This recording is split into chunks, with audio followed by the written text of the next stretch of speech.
बिस्मिल्लाहिर्रहमानिर्रहीम। अस्सलाम वालेकुम नाज़रीन, मैं अहमद फ़वाद हूँ और आप मेरा यूट्यूब चैनल देख रहे हैं। अहम ख़बरों, तज़किये और तबसरे के साथ आज के व्लॉग में आपकी खिदमत में हाजिर हुआ हूँ।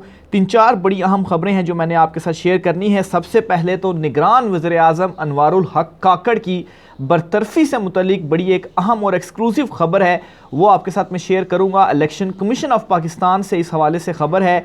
दूसरे नंबर पर नाज़रीन, काजी की अदालत में आर्मी चीफ, मामला क्या है? चीफ जस्टिस काजी फ़ाइज़ ईसा जब से चीफ जस्टिस बने हैं तब से उन्होंने हर तरफ जो हलचल है वो मचा रखी है।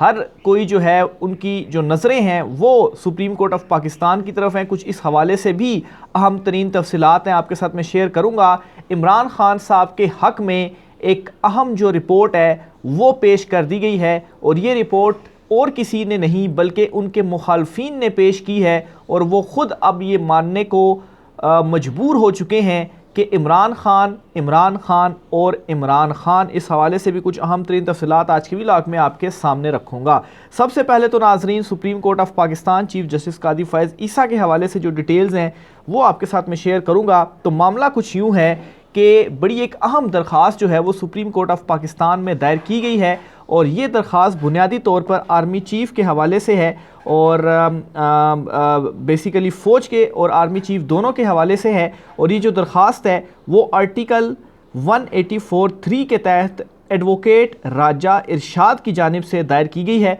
और इस दरख्वास्त में बुनियादी जो मौक़िफ़ अपनाया गया है वो ये है कि फ़ौज और आर्मी चीफ़ के किरदार का तायुन जो है वो सुप्रीम कोर्ट ऑफ पाकिस्तान करे। इस दरख्वास्त में ये कहा गया है कि सुप्रीम कोर्ट आइन के तहत आर्मी चीफ़ के मुल्की मामलात में किरदार, इख्तियारात और हल्फ की तशरीह करे।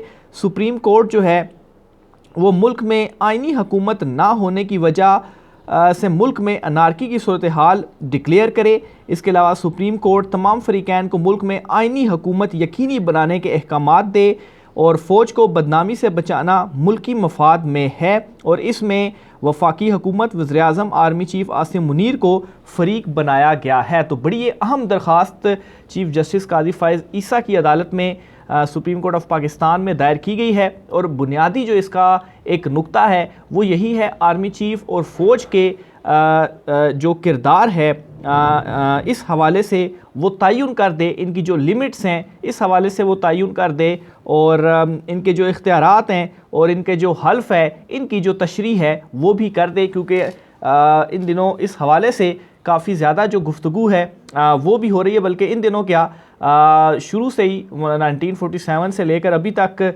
जो 76-77 साल हो चुके हैं पाकिस्तान को, तो यही एक जो गुफ्तगू है वो की जाती है, लेकिन किसी भी बात का जो तयन है वो अभी तक अदालत की जानिब से सामने नहीं आया। तो ये अहम मामला है जो कि चीफ़ जस्टिस काजी फ़ाइज़ ईसा के पास पहुंचाया गया है। देखिए चीफ़ जस्टिस साहब इस मामले के ऊपर अब क्या जो बड़ा स्टेप है वो लेते हैं। दूसरी जानिब नाज़रीन, सुप्रीम कोर्ट ऑफ पाकिस्तान से ही एक और ख़बर है और वो ये है कि प्रैक्टिस एंड प्रोसीजर एक्ट में वफाकी हुकूमत ने जो जवाब है अपना वो जमा करवा दिया है। 3 तारीख को लार्जर बेंच इस केस की समाअत करेगा और वफाकी हुकूमत ने आज ये अपना जो जवाब है वो जमा करवाया है। और इस जवाब में हुकूमत ने फुल कोर्ट के 5 सवालात के जो जवाबात हैं वो दिए हैं। वफाकी हुकूमत ने जवाब में कहा है कि 8 रुकनी बेंच की जानिब से कानून को मुअत्तल करना गैर आइनी था। साबिक चीफ जस्टिस ने कानून मुअत्तल करके बेंच तश्कील देकर फ़ैसला दिया। कानून बरकरार रहता तो अब तक के कई फ़ैसलों को अदालती तहफ़्फ़ुज़ जो है वो फ़राहम किया जाए। आम कानून साजी से आर्टिकल 184 शिक 3 में अपील का हक़ दिया जा सकता है। आर्टिकल 184(3) में मुतासरा फ़र्द के पास नज़रसानी के सिवा अपील का हक़ नहीं। तौहीन अदालत का आर्टिकल 204 अपील का हक़ फ़राहम नहीं करता। पार्लियामेंट ने कानून साजी करके तौहीन अदालत केसेस में अपील का हक़ फ़राहम किया। प्रैक्टिस कानून से अदलिया की आज़ादी को मज़ीद यकीनी बनाया गया। तो बहरहाल ये कुछ डिटेल्स इन्होंने इसमें अपनी जो है वो दी हैं, लेकिन इसमें अहम नुक्ता यही है कि उन्होंने जो दरख्वास्तें थी प्रैक्टिस एंड प्रोसीजर एक्ट के अगेंस्ट जो आई थी और ये जो मुअत्तल किया गया था, हुक्म इम्तना जारी किया गया था, इस पर इन्होंने जवाब जमा करवाया है कि इस हुक्म इम्तना को ख़त्म किया जाए, साबिक चीफ जस्टिस के फ़ैसले को ख़त्म किया जाए और जो दरख्वास्तें इस एक्ट के अगेंस्ट आई हैं इन दरख्वास्तों को भी मुस्तरद कर दिया जाए। तो ये दूसरी बड़ी ख़बर थी सुप्रीम कोर्ट ऑफ पाकिस्तान से। इसके साथ ही चीफ जस्टिस कादी फ़ाइज़ ईसा की ज़ेर सदारत बड़ा एक अहम इजलास भी सुप्रीम कोर्ट ऑफ पाकिस्तान में हुआ है। इस इजलास की डिटेल्स भी आपके सामने रखते हैं।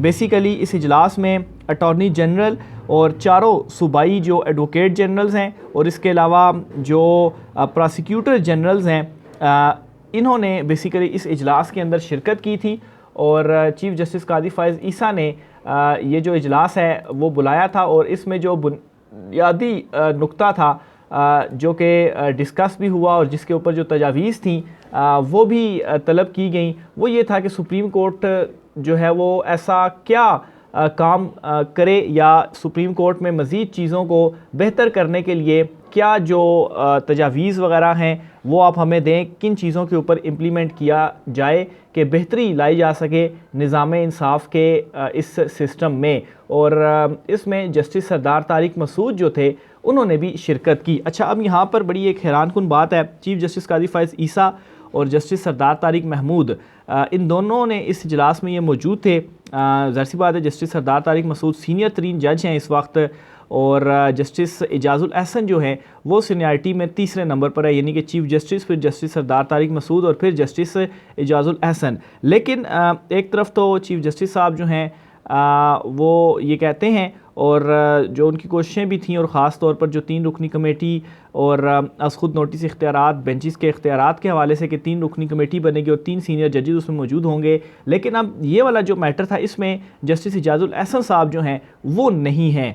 तो अगर तो 3 रुकनी बनना है तो फिर इन मामलात में भी उनको शामिल होना चाहिए था। तो ये एक इस बात की तरफ भी इशारा दे रहा है कि अभी तक जो डिफरेंसेस हैं वो शायद उस तरह से हल नहीं हो सके। इसी वजह से जस्टिस एजाजुल अहसन साहब जो हैं वो शायद इसमें नज़र नहीं आए और सिर्फ 2 जजेस ही, और इनको भी हम ख्याल जजेस जैसे चीफ जस्टिस उमर अता बंदयाल साहब के हवाले से कहा जाता था, तो इस तरफ भी हम ख्याल जजेस की जो इस्तिलाह है वो इस्तेमाल की जा सकती है।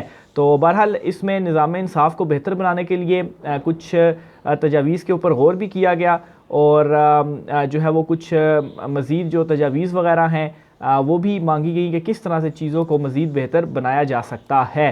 तो ये सुप्रीम कोर्ट ऑफ पाकिस्तान से तीसरी बड़ी ख़बर थी।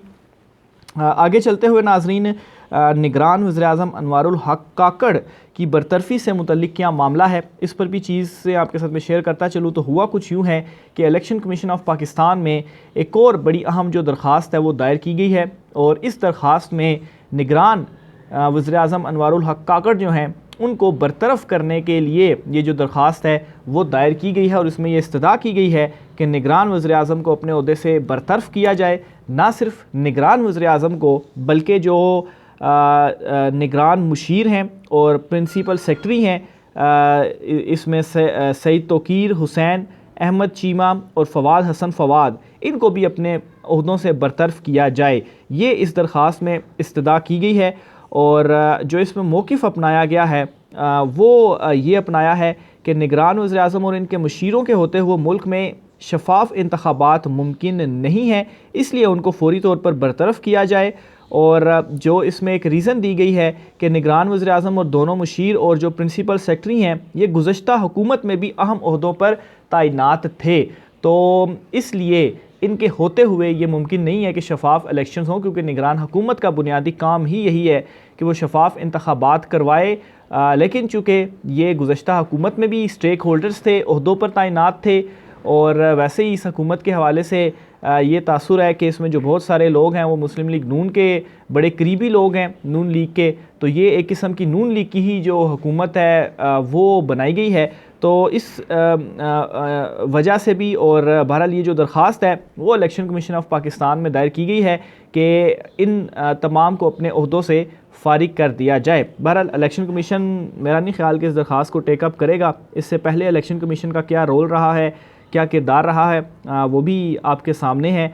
Chief election commissioner Sikandar Sultan Raja जो हैं उनके हवाले से, उनके रोल के हवाले से वो तमाम तर चीज़ें भी आपके सामने हैं। लेकिन अब इसका मतलब ये तो नहीं है कि आप बिल्कुल कोशिश करना छोड़ दें, चीज़ों को अपनी तरफ से जो है वो करना आप छोड़ दें। ज़ाहिर सी बात है आपने एफर्ट्स तो करनी है। इसी तरह से सुप्रीम कोर्ट में भी और इलेक्शन कमीशन में भी और इस्लामाबाद हाई कोर्ट में भी इवन के इमरान खान साहब ने अदम एतमाद किया हुआ है चीफ जस्टिस आमिर फ़ारूक साहब पर, इसके अलावा वो इमरान खान साहब की तमाम दरख्वास्तें खुद सुन रहे हैं, फ़ैसले महफूज हैं लेकिन अभी तक फ़ैसले नहीं सुनाए जा रहे। लेकिन उसके बावजूद ये कानूनी जंग है और इसमें ऑप्शंस यही हैं कि आपने कानूनी जंग को अगर लड़ना है तो यही प्लेटफॉर्म्स हैं, इन्हीं प्लेटफॉर्म्स के ज़रिए आप जो है वो इस कानूनी जंग को लड़ सकते हैं। तो बहरहाल ये एक और अहम तरीन अपडेट थी जो कि इलेक्शन कमीशन ऑफ पाकिस्तान से सामने आई है और ये जो दरख्वास्त है वो दायर की गई है।